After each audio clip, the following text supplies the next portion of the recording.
Okay. So yeah, Charleston White is one of those dudes where I use the phrase "broken clock is right twice a day."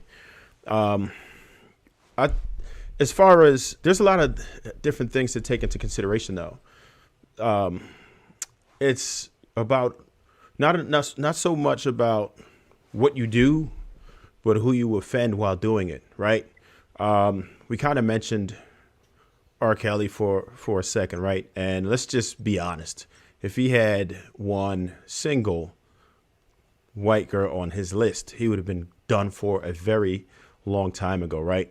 Right now, the culture has absolutely changed. A lot of things that predators used to get away with back in the day are no longer acceptable by the masses, right? And with the induction of social media, word travels very fast, right? And there's always somebody who wants to do something about it.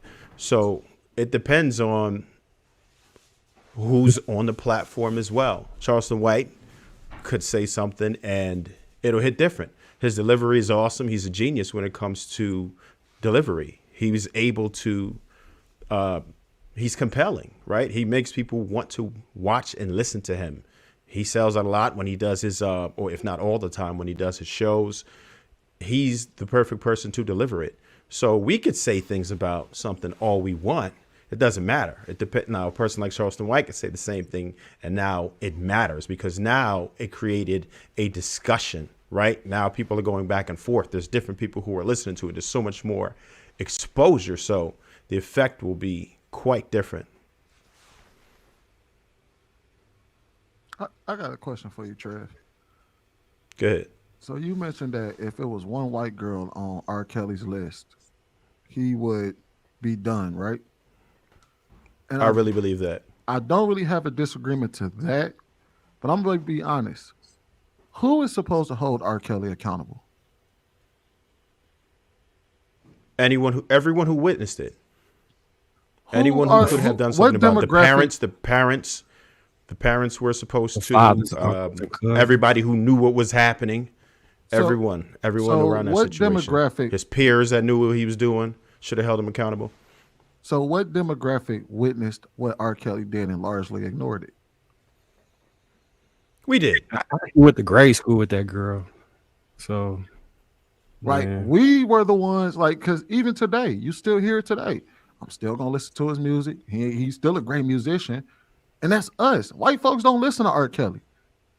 Okay, well, they partaking in Playboy. So Hugh Hefner is R. Kelly. So are we really just trying to say just black people are guilty of seeing abuse and not doing anything about it? They came up with a whole documentary about Playboy and what Hugh Hefner was doing. Well, I'm assuming that we're talking about black folks because we're black folks and we're explaining how black folks are largely ignoring problematic behavior in our community. He did bring up a white girl, though, so that does make sense what Audrey is saying. Yeah, true. He brought in a white girl in this situation. So would it mean that if it was a white girl, he probably wouldn't be done though? Because wouldn't nobody give a shit? No, it would have been the same thing. Well, let me tell y'all something. No matter what happens, no matter what year it is, no matter what century it is, it's always going to be some young girl that some older dude is going to mess with, and at some point she's going to get this or to that, and she's going to get R'd. And she ain't gonna say nothing, whether it's TV, whether it's radio, whether it's social media. It's just always it's a part of the weird ecosystem.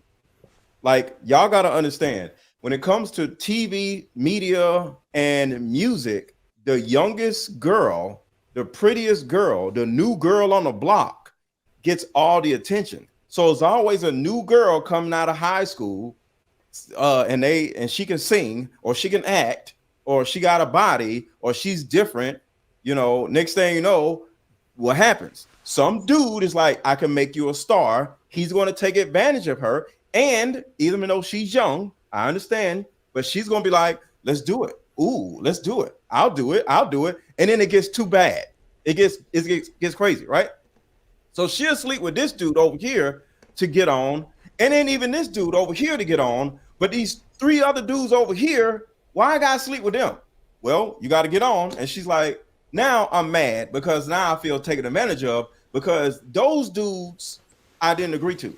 And because it always gets worse. And I'm not making excuses, but the thing about it is, and these women sometimes are young, so they don't know no better, but it's a problem within itself, and it's an ecosystem type of problem, right? So if there was a law that if they said girls under 19 can't get into this industry, then it would change. But you got to understand it, even the corn industry, I'll say that a lot of them girls be runaways or whatever, and in the video they be like, so how old are you? I'm 19, I'm 18. They be, you know what I'm saying? So the thing about it is, it's always an ecosystem of young girls coming into whatever industry it is. Hey, look at me, and then they get taken advantage of because they think it's a game. And because the thing about it is, they pretty, they young, but at some point, somebody's going to push the issue. And because they're pretty and young, they're not going to respect her boundaries. And now, in all honesty, it's a real thing. But now she's going to be like, I'm a victim. This guy did this to me. But she didn't want it. She just wanted it from him and not him. So it gets worse. But it happens in every industry. I was going to say, Lil Wayne had it in one of his lyrics. You're going to have to suck like 10 before you meet the president. Yeah. And they'll do 7 of them, but they're not going to like the other 3. And then the other 3, they're going to be like, oh, he ordered me. But the other 7, they was okay with doing. All right, let me go ahead and go ahead, Pressure. You want to say something? I was going to say it sounds like twisted logic, but it does make sense because women think that they could just do whatever and that time or experience or certain things aren't going to catch up to them and not realizing that they can't handle all that. I was just saying that the other day, like women just can't handle all that sexual attention.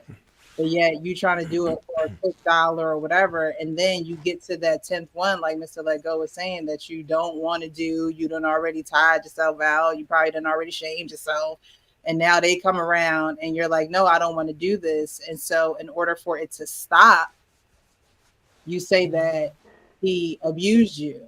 Mm-hmm. And everyone's going to believe that he did that because you're a woman and women know how to manipulate a situation when in all actuality, you made a decision to go down that road.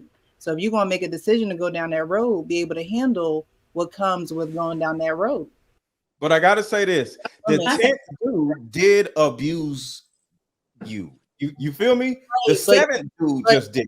1 through 7 were your decisions. So where did you really think it was going to go? Did you think you was going to have a fairy tale happily ever after situation? Right. You know, you have to understand that when you play with fire, you're going to get burnt at one time. Totally agree. Okay,